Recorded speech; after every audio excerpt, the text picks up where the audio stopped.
En el norte de Kenia, olvidado en una región que antecede al desierto, se esconde un territorio de contrastes extremos. Es el llamado Distrito de la Frontera Norte, el límite geográfico a partir del cual reinan las leyes de la vida salvaje.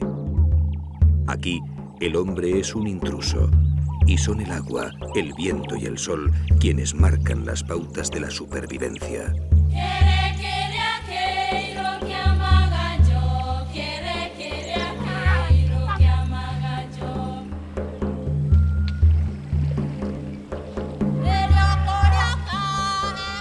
En el corazón de esta tierra agreste se encuentra la Reserva de Saba, un lugar de endemismos biológicos, un refugio para la fauna en las puertas de un desierto abrasador.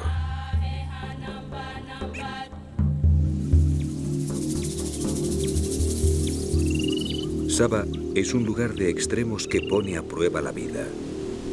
Grandes sequías y tremendas inundaciones se suceden, convirtiendo las sabanas en un infierno que genera paraísos. Una tierra de contrastes donde los rigores más duros dan lugar a las manifestaciones más hermosas de la naturaleza.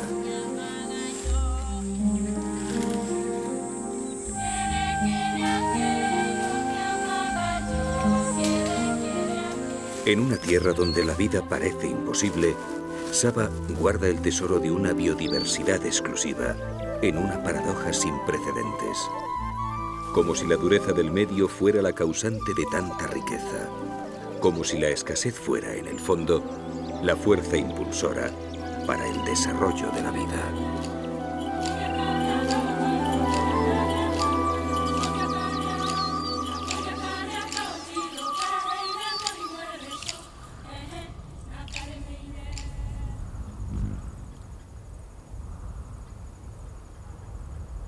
La escritora danesa Karen Blixen escribió: África te enseña esto, que Dios y el diablo son lo mismo. Y en la Kenia que ella amó e inmortalizó en su novela Lejos de África, ningún otro territorio lo demuestra con la dureza y el rigor de Saba. Viento, sol y polvo. Desde hace 3 años no ha caído una gota sobre las tierras resquebrajadas del distrito de la Frontera Norte. Las plantas que han aguantado sobreviviendo del rocío y la humedad que trae el viento se levantan torturadas y raquíticas sobre un suelo calcinado. Es el corazón del reino de los espinos del este de África.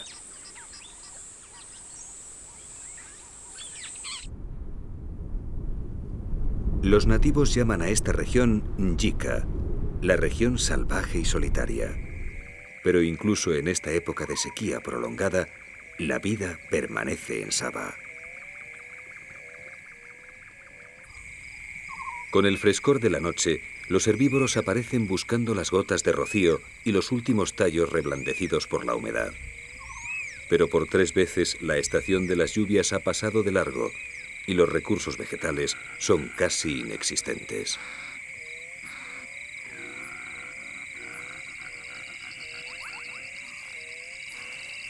La oscuridad también saca de sus escondites a los carnívoros.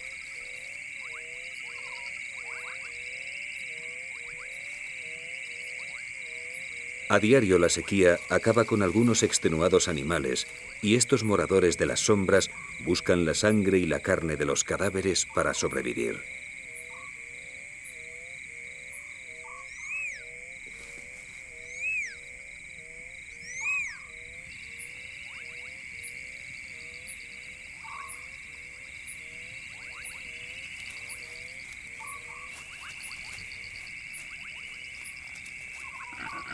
Como reivindicación de su personalidad de contrastes, Saba ofrece una tregua durante las noches de su insoportable sequía. El cielo despejado se ilumina por millones de estrellas que se pierden en el infinito, y una belleza serena cubre la sabana torturada, convirtiéndola por un momento en un lugar de ensueño. Un espejismo en el corazón del reino de los espinos.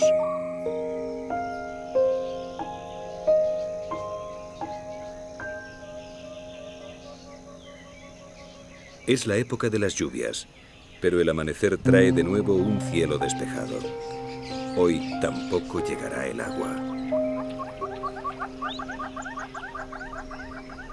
Durante las primeras horas del día, los animales aprovechan el frescor que haya quedado de la noche para realizar su actividad diaria, hasta que el calor les hace imposible cualquier movimiento.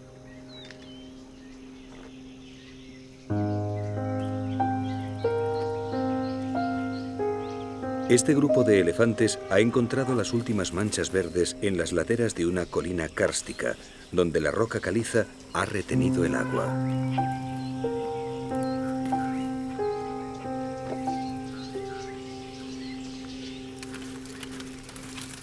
Los elefantes se mueven constantemente en busca de agua y de recursos alimenticios, y ahora, con las plantas raquíticas y descarnadas, necesitan recorrer aún más distancias para conseguir los 200 kilos de materia vegetal que consumen diariamente. Pero a pesar de sus increíbles requerimientos y la precaria situación de Saba, los enormes paquidermos sobreviven aquí, mientras otros muchos herbívoros han tenido que emigrar o morir. Las viejas matriarcas conocen los secretos del terreno y su sabiduría y prodigiosa memoria permite la vida del grupo.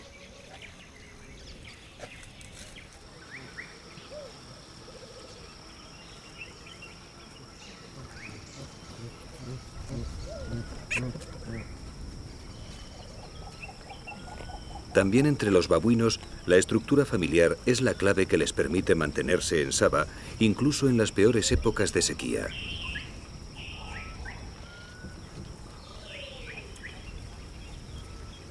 Mientras muchas especies se van, los babuinos permanecen e incluso sacan adelante a su prole.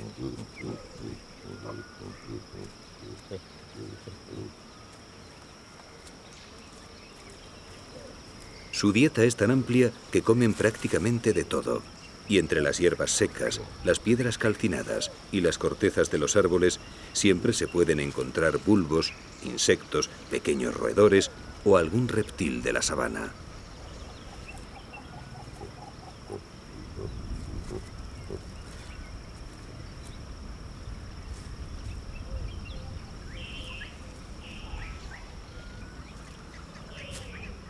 Cada miembro de la familia contribuye a la supervivencia del conjunto, distribuyéndose las tareas para el bien común.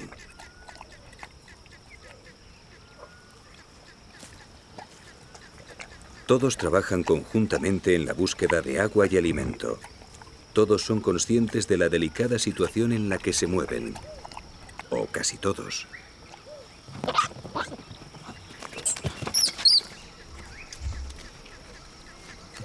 Para los más pequeños, la vida es un tiempo de inacabables juegos y diversiones.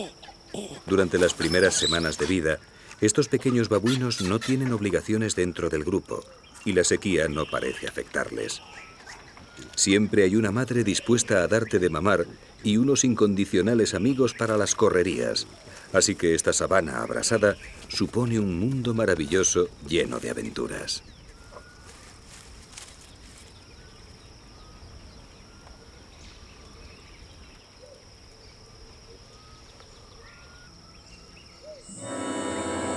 Día tras día, las nubes faltan a su cita.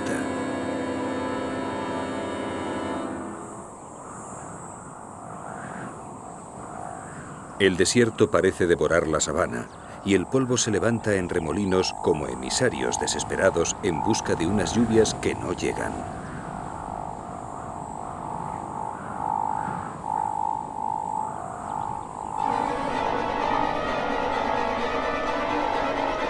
En el cielo despejado, siniestras espirales delatan a la muerte.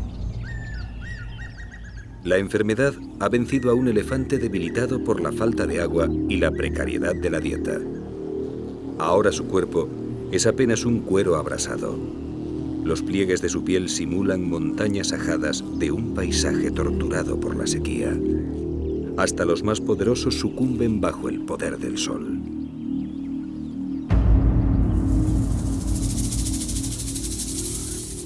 Junto al cadáver, centenares de mariposas se congregan lamiendo la piel y el suelo, impregnados de las sales y los nutrientes de la descomposición del elefante. En Saba todo se aprovecha.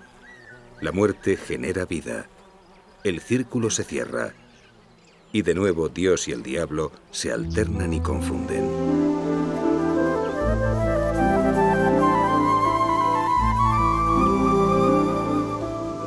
Por fin llegan nubes esperanzadoras.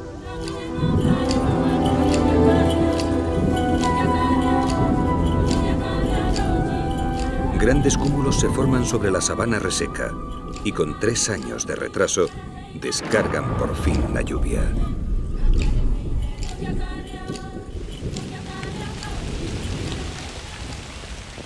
Llega el tiempo de los grandes cambios y lo hace con el extremismo característico de esta región remota, violentamente, sin aparente medida.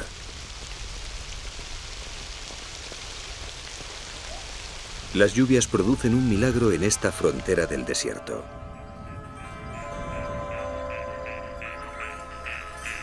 En cuestión de horas, aparecen nuevos ríos que corren por mitad de la sabana. Es el milagro anual de las tierras del Distrito Norte, cursos fluviales efímeros cuyos cauces duran únicamente el tiempo de las lluvias, pero que dejan bajo el suelo las reservas de agua que mantendrán la vida el resto de la temporada. Al sur, las lluvias descargan grandes cantidades de agua en los Aberdares y el monte Kenia, y poco tiempo después llegan a Saba en forma de violentas crecidas. El único río permanente del área de Saba recobra vitalidad arrastrando los sedimentos a los que debe su nombre. Ewaso Njiro, el río de las aguas marrones.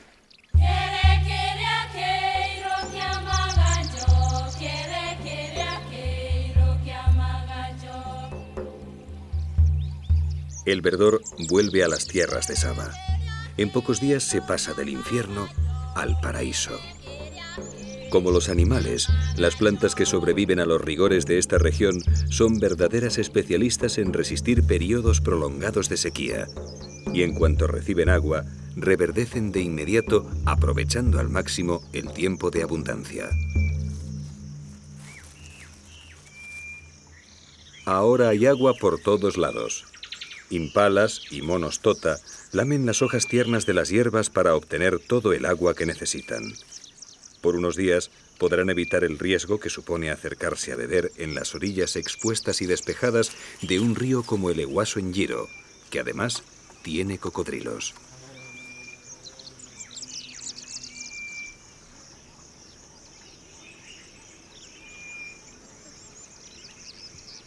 Poco después de las primeras lluvias, del suelo de la sabana surgen emisarios alados que van a revolucionar a un ejército de pequeños cazadores. Con la humedad, las termes vuelan fuera de sus casas subterráneas y su salida avisa a los ávidos predadores de miniaturas.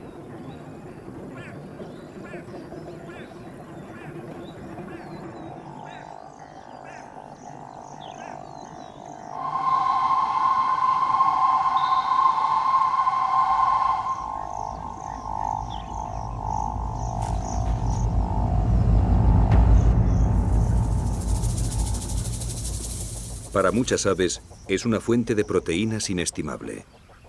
Incluso aquellas que se alimentan generalmente de granos, como las tórtolas, aprovechan la facilidad del envite compitiendo con auténticos especialistas, como los calaos.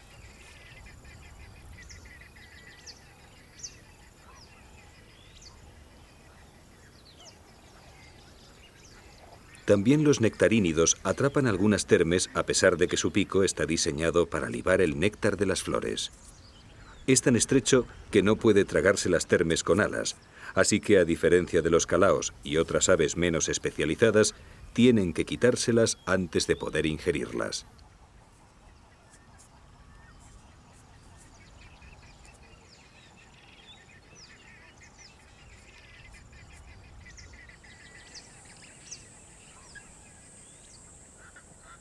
Entre los mamíferos de Saba, la aparición de las termes no pasa desapercibida.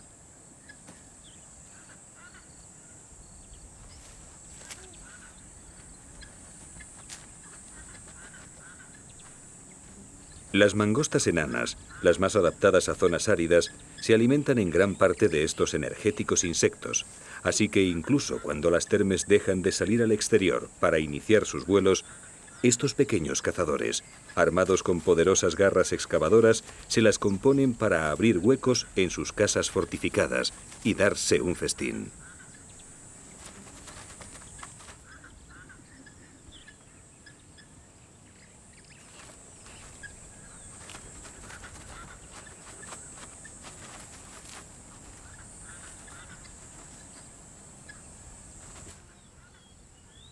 Las lluvias alteran por completo el paisaje de Sabah.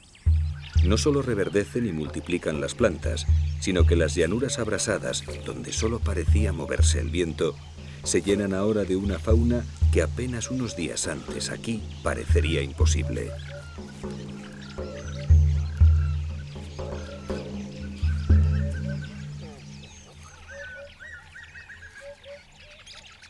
Los serpentarios son cazadores especializados en las sabanas abiertas. Sus largas patas zancudas pueden confundir a primera vista, porque los serpentarios, a pesar de su aspecto, son rapaces, y eso equivale a decir que son grandes cazadores.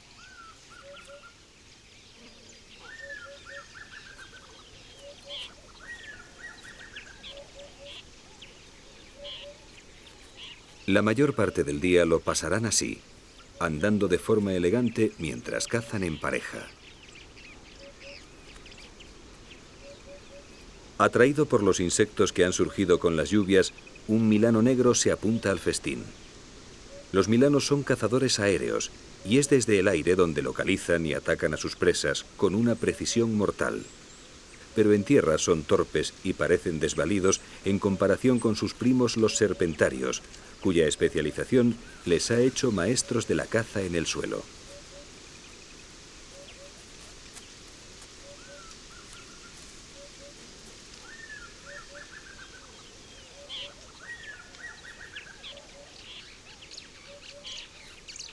La dieta de los serpentarios va desde pequeños insectos y aves hasta roedores e incluso algún pequeño felino.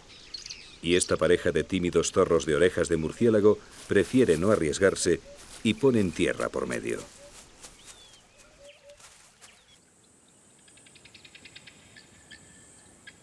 En Sabah todas las especies animales están adaptadas al clima semidesértico.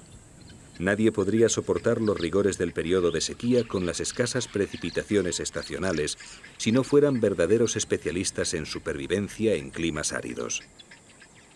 Y entre las distintas gallinas de Guinea que se reparten el continente africano, ninguna resiste tanto la sequía como las vulturinas, precisamente la especie más abundante en Sabah.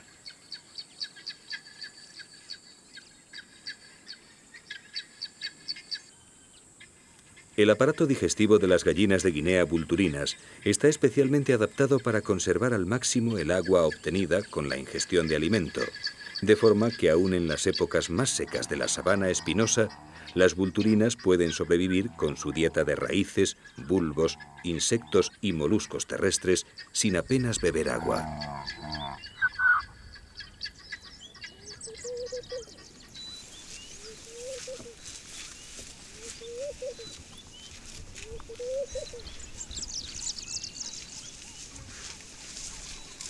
Entre las cebras de Sabah también se encuentran las más adaptadas a climas áridos, las cebras de Grevi.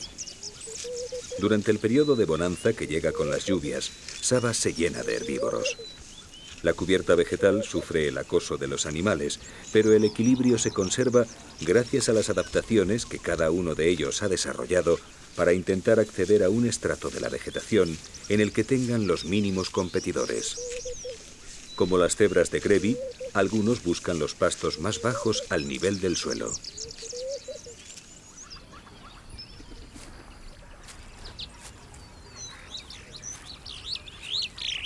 Otros, sin embargo, han ido desarrollando cuellos cada vez más largos para acceder a pisos superiores de vegetación.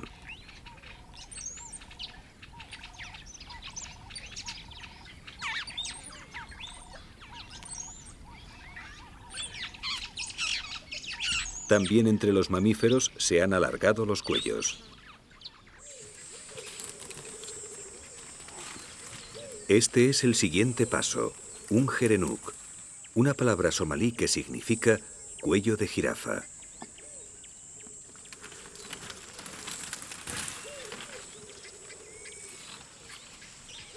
Los gerenuks son las gacelas mejor adaptadas a las condiciones desérticas. Los machos son los únicos que presentan cuernos y este, un adulto dominante al cargo de 7 hembras, aprovecha su ramoneo para marcar el territorio con sus abultadas glándulas faciales.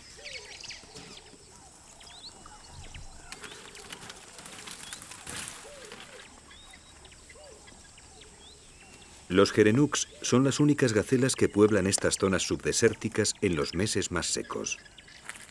Les basta la humedad contenida en los brotes y las hojas de la sabana para sobrevivir y pueden pasar meses enteros sin beber. Pero sus adaptaciones no acaban ahí.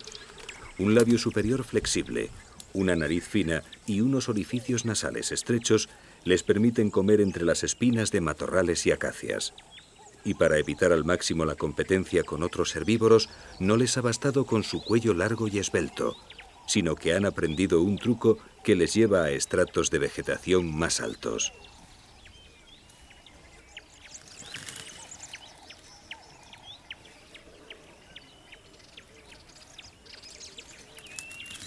Solo los gerenuks se ponen de pie para acceder a las ramas por encima de los 2 metros de altura.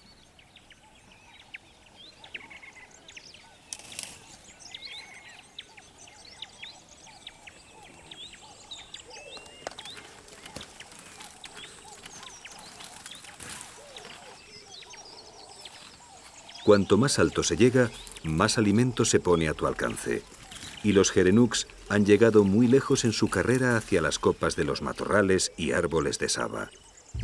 Pero en la sabana, hasta la altura de los gerenuks resulta insignificante ante el mamífero más alto del mundo.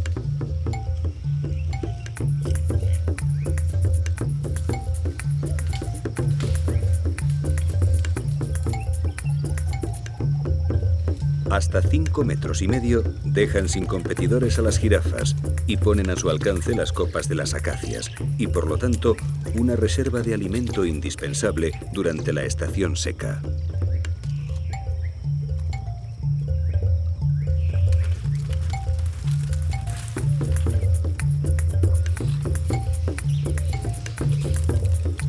Entre las 8 subespecies de jirafa, el dibujo de las reticuladas las convierte en las más hermosas. Parece como si los rigores de esta sabana semidesértica del reino de los espinos diera lugar a las formas más espectaculares. Como si las pruebas de supervivencia que impone la aridez del medio tuvieran como premio la belleza. Las cebras de Grevi, las gallinas de Guinea vulturinas, las jirafas reticuladas, pieles y plumas incomparables surgidas de la sed de meses, el calor abrasador y la alimentación entre espinas. Y de nuevo Saba parece unir los extremos, como si la penuria generara la maravilla, como si los límites de la muerte fueran los creadores de la vida, como si Dios y el diablo fueran al final lo mismo.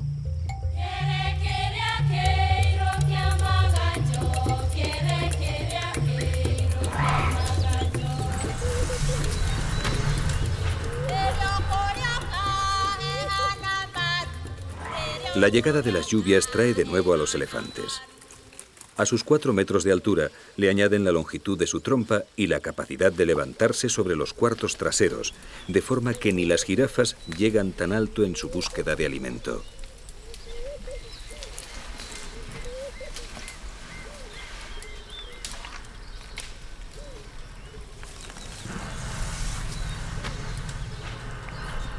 La lluvia ha devuelto la feracidad a la sabana, atrayendo a los herbívoros que se alejaron buscando agua en los meses de sequía. Y con la llegada de los herbívoros a Saba, vuelven también poderosos cazadores.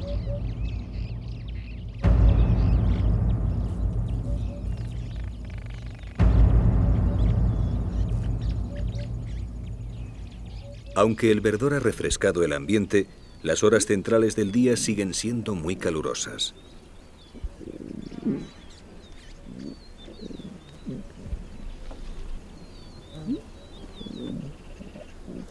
Para los leones es tiempo de descanso al refugio de alguna sombra.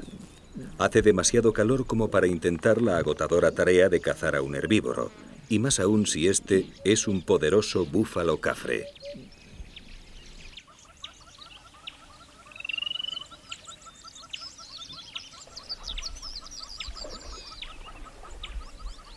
Los herbívoros saben que en las horas del mediodía hay pocas posibilidades de sufrir un ataque y se conforman con mantener a los felinos vigilados a favor del viento.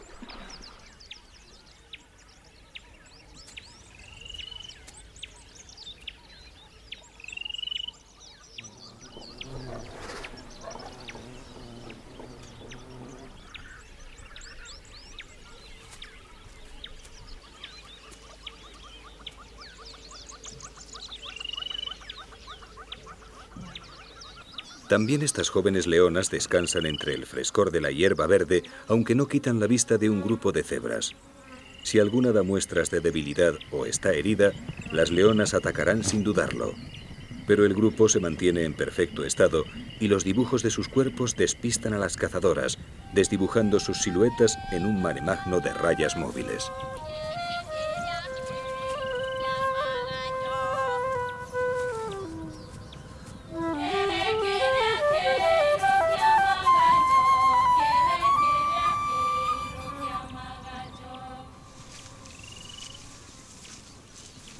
En esta época de abundancia, a las cebras de Grevi se unen las de Burchell, con las que forman manadas mixtas. Estas cebras, más comunes en el resto de África, tienen rayas más gruesas y separadas que las de Grevi, y durante la estación seca, cuando solo los más adaptados a la sequía sobreviven en Saba, dejan estas tierras y se dirigen hacia los montes Aberdares, donde hay pastos verdes todo el año.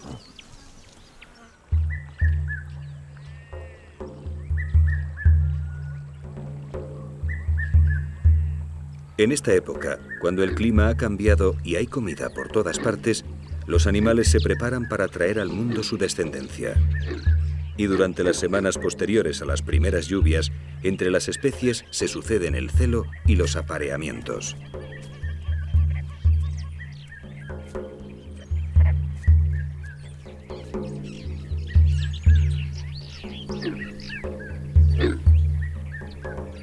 Entre las abutardas de Cori, los machos fijan sus territorios y comienzan un extraño cortejo, consistente en inflar unos sacos aéreos que tienen en el cuello mientras emiten un sonido gutural retumbante.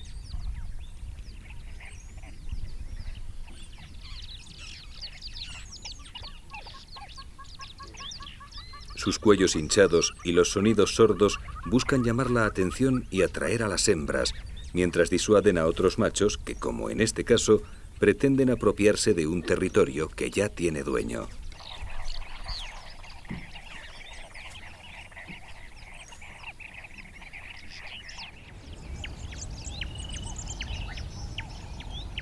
Entre los antílopes, solo los machos dominantes podrán aparearse con las hembras, y para optar a este puesto hay que vencer a los demás en combates singulares, por lo que los aspirantes se unen en grupos de machos y practican de forma permanente.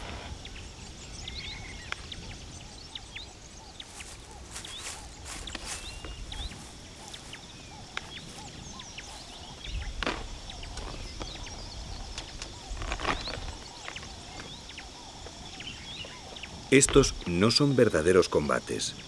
Los jóvenes gacelas de Grant solo miden sus fuerzas y se mantienen en forma, esperando el momento en que se consideren capaces de retar al dueño de un harén.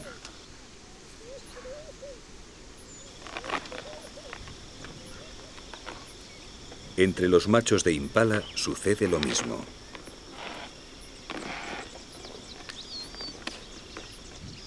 No lejos de donde practican los jóvenes, un impala dominante custodia su grupo de hembras. Hay un posible aspirante a su puesto en los alrededores y es hora de dejar claro cuál es el macho más fuerte.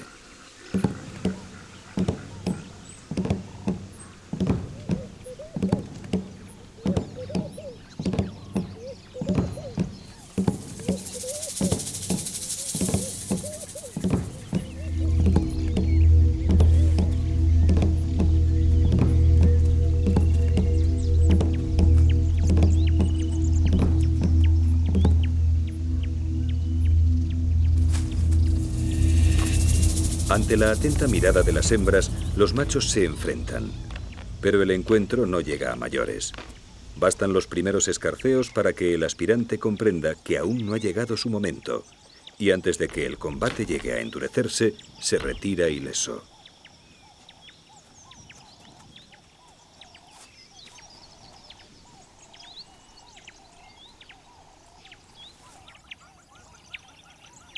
Entre los oryx, los grupos son mixtos y altamente jerarquizados. Los cuernos y la fuerza de estos antílopes hacen de sus combates ejercicios muy arriesgados en los que podrían causarse terribles heridas e incluso la muerte. Pero en los grupos de oryx, donde hay una marcada jerarquía de machos y hembras, el puesto se consigue por combates ritualizados en los que se miden las fuerzas, pero se evitan agresiones graves.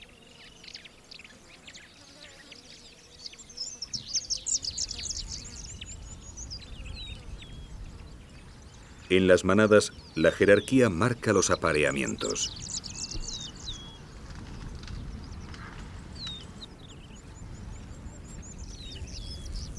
Cada uno conoce el alcance de sus aspiraciones en función del rango que ocupan en el grupo, de forma que en una misma manada se pueden aparear diferentes parejas sin que se cree ningún conflicto entre ellas.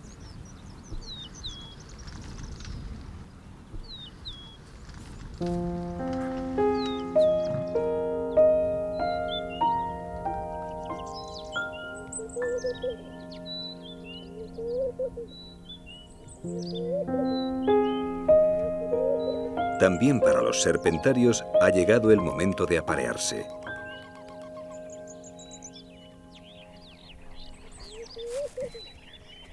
La misma pareja que buscaba insectos poco después de las primeras lluvias está ahora preparando su nido.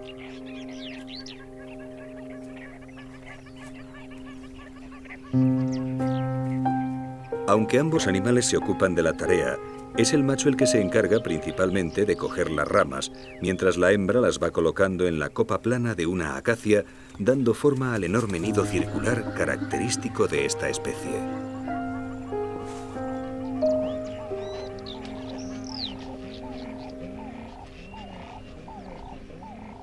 Durante estos días, los serpentarios se mostrarán solícitos y cariñosos con su pareja, cortejándose en el suelo, en los vuelos y en el nido.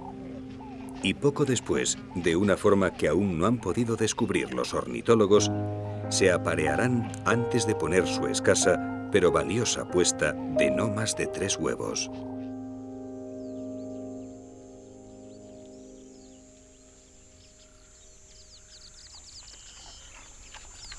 En el mismo bosque de acacias donde los serpentarios han levantado el nido, una familia de facoqueros pasta las nutritivas hierbas verdes surgidas tras las lluvias.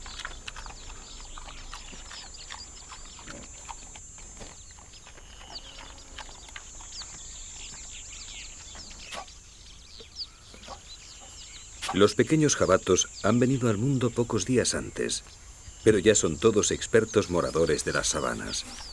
Aún les falta experiencia para saber encontrar alimento como lo hacen sus mayores, pero todavía cuentan con la despensa ambulante de su madre, y aunque ésta no quiera parar para alimentarles, los pequeños facoqueros no están dispuestos a renunciar a un trago de nutritiva leche materna.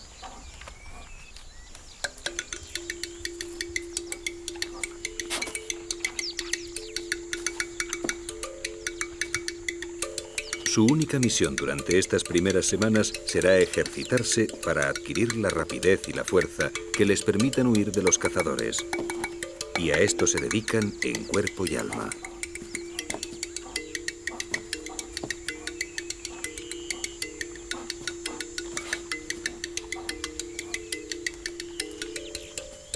Combates de lucha libre o fútbol con la bosta de un elefante son parte del entrenamiento.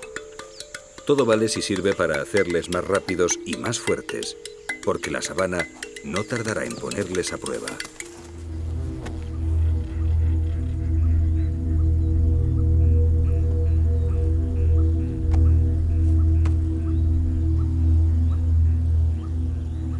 A la sombra de una acacia, un guepardo vigila a unos oryx cercanos.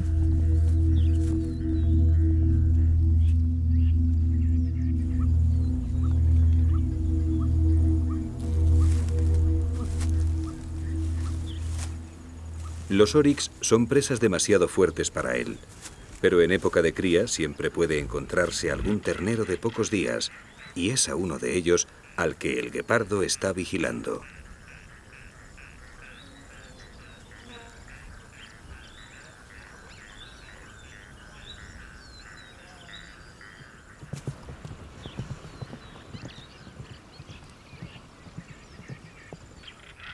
El ternero parece encontrarse en perfecto estado, y las posibilidades de atraparlo son prácticamente nulas. Pero el guepardo ha estado acumulando tensión y decide un intento desesperado.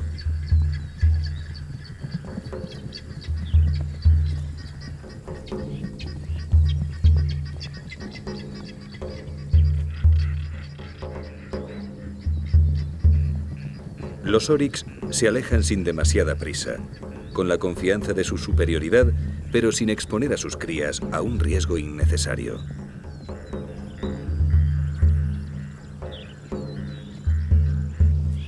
El guepardo ni siquiera ha llegado a poner en práctica toda su prodigiosa velocidad. Hay muchos adultos en el grupo y sabe que en la defensa de su hijo, un oryx es capaz de matar incluso a un león. Así que abandona el intento y vuelve a su lento deambular en busca de presas más asequibles.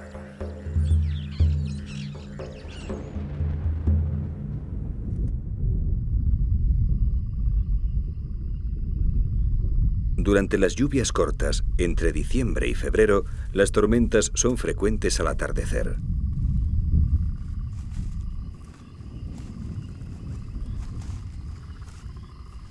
El clima se suaviza y el calor del día deja paso a un aire fresco y húmedo, una temperatura que esperan los grandes cazadores para entrar en actividad. El ocaso y la noche de Saba son de una belleza extraordinaria. Pero fiel a sus contrastes, son también las horas en que la muerte ronda la oscuridad.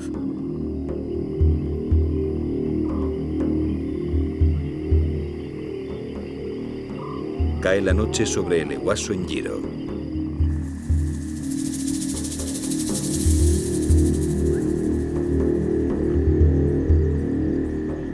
En las orillas oscuras, sombras alargadas salen del agua buscando el calor de la arena calentada durante las horas del día.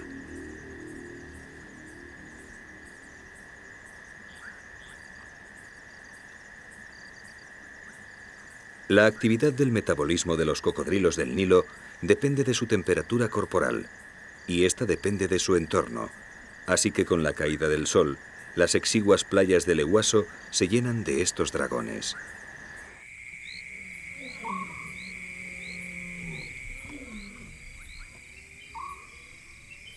Para las leonas, la noche es una ventaja.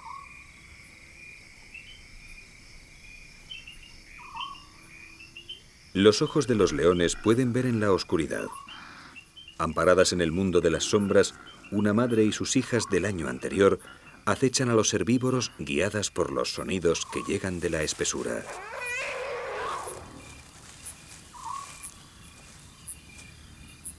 Esta noche no están de suerte. Del bosque junto al río salen 3 elefantes y ningún cazador de Saba se atreve a molestarlos. Así que las leonas bajan la guardia y descansan a la espera de nuevos indicios que delaten la presencia de posibles presas.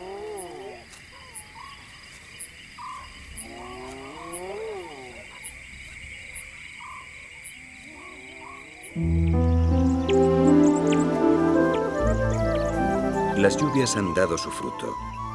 A mediados de enero, Saba se encuentra en su momento álgido. Hay vegetación abundante, agua por todos lados y centenares de animales que recorren la sabana aprovechando la abundancia.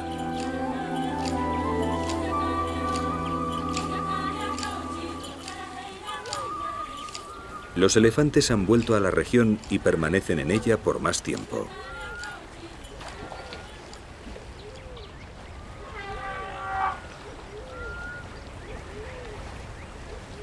Distintos grupos matriarcales emparentados entre sí se unen junto al Ehuaso Njiro para disfrutar del final de la abstinencia.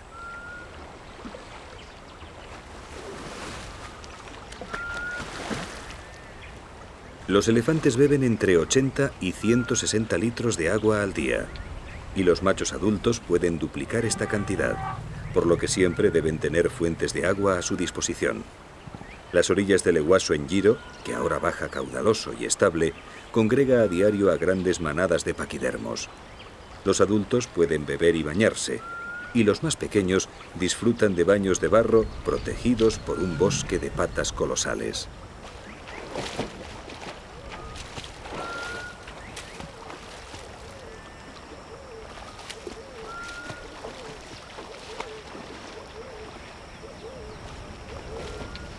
Estos clanes pasan la época seca comunicándose a grandes distancias, pero separados físicamente, para explorar y aprovechar con más eficacia el terreno devastado por la sequía. Pero ahora Saba es testigo de su unión y se puede asistir al espectáculo, antes frecuente en el este de África, de manadas de más de 200 ejemplares.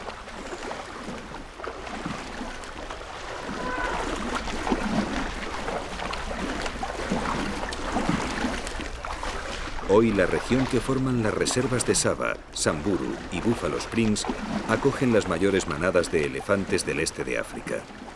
Y de nuevo se produce la paradoja, el milagro de la abundancia en el reino de la sequía.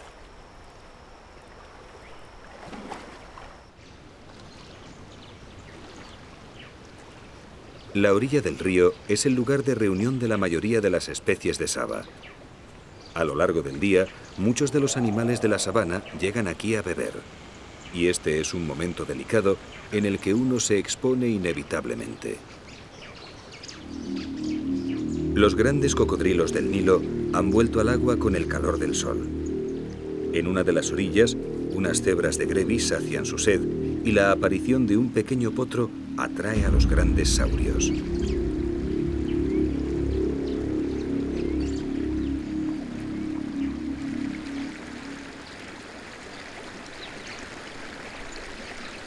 Los cocodrilos son silenciosos en la corriente del Eguaso y al sumergirse se hacen invisibles.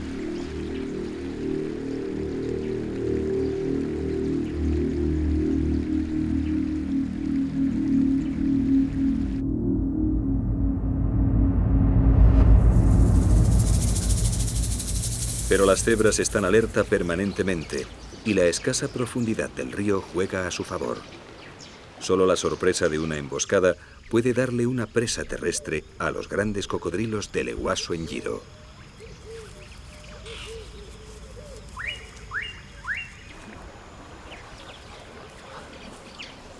También los babuinos, que han aguantado en la región todo el año, medran por las orillas a la sombra del bosque que escolta al río.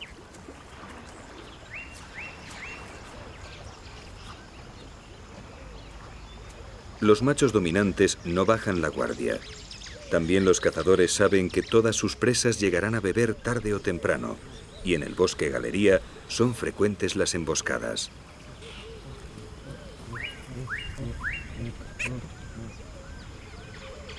El riesgo merece la pena. Pocos carnívoros se atreverían a meterse con una familia de babuinos, y las palmeras candelabro que crecen en las orillas del Eguaso están ahora cargadas de frutos. Así que mientras los grandes machos vigilan, los más jóvenes suben hasta las copas y lanzan la fruta madura al resto del grupo. Otra de las ventajas de vivir en familia.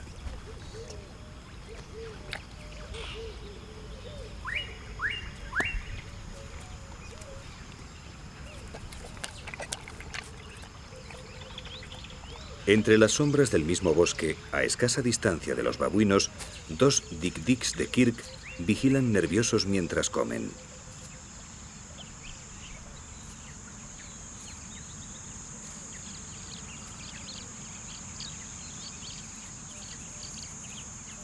Con 2 palmos de altura y alrededor de 5 kilos de peso, son los antílopes más pequeños de Saba, y hasta los grandes babuinos podrían matarles con facilidad, así que pastan nerviosos sin alejarse demasiado de los matorrales protectores. La desconfianza de los dik-diks está plenamente justificada, porque el bosque galería donde viven es el hábitat del más hermoso y esquivo cazador de Saba.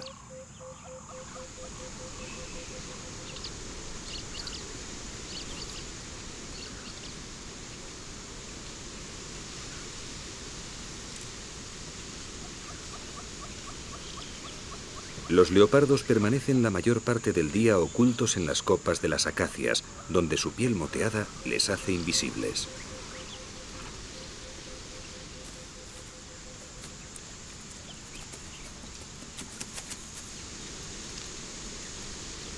Pero al caer el sol, cuando las sombras se van apoderando de la sabana, bajan de las ramas para iniciar su ronda de caza.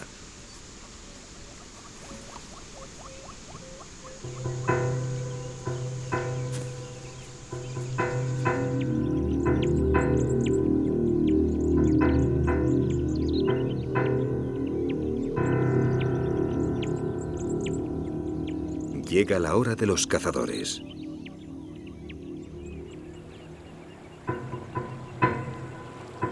Los animales se retiran a sus refugios nocturnos. La vida en la sabana no ofrece treguas, y la noche de Saba se llena de sombras vivas moviéndose en el eterno juego de la vida y la muerte.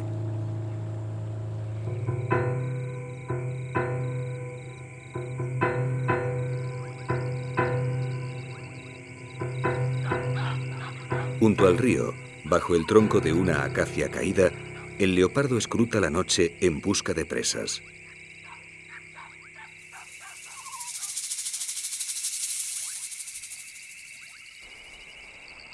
Su oído y su olfato reciben la información de todo cuanto vive y se mueve a su alrededor al amparo de la noche.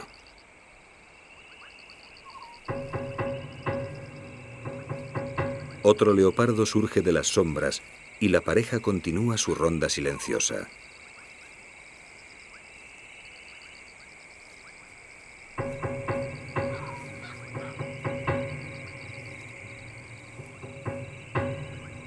Del río les llegan mensajes de posibles presas, pero el agua y los cocodrilos las ponen fuera de su alcance.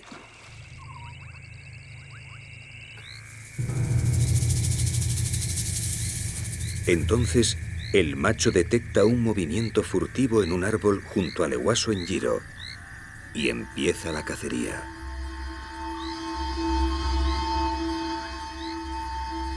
La hembra espera a cierta distancia. Solo si la presa es grande, acudirá en ayuda de su compañero. Silencioso como un espíritu, el leopardo se acerca a la base del árbol que esconde la presa. Sus sentidos están alerta a la espera de nuevos indicios. Y entonces llega un nuevo sonido.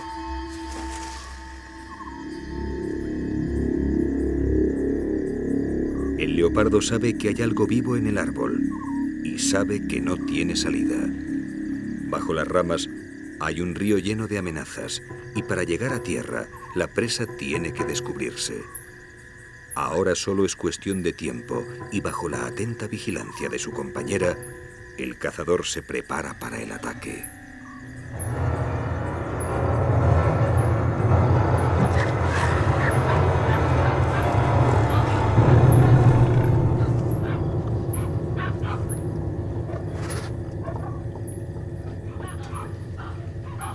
Un último movimiento delata a un varano, provocando la reacción del leopardo.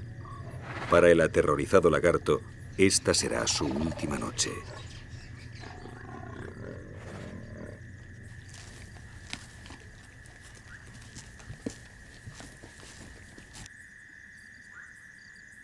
Bajo el árbol, la hembra espera decepcionada. La presa es pequeña y el macho no le dejará probar bocado. En el duro mundo de Saba no hay lugar para otras actitudes que no sean las de velar por la propia supervivencia. Tampoco la hembra le dejaría acercarse al macho si fuera esta la que hubiera cazado al varano.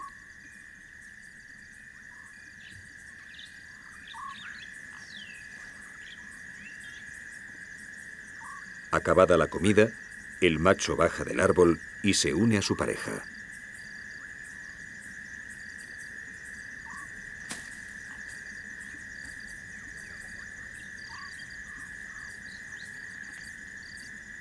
Y de nuevo dos sombras se funden con la noche, uniendo belleza y muerte bajo el cielo estrellado de Saba.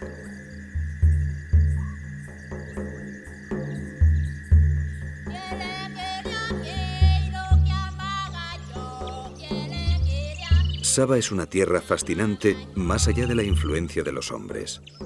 Un mundo donde los contrastes marcan las pautas de la vida, donde la belleza surge de las privaciones y la supervivencia obliga a constantes pruebas.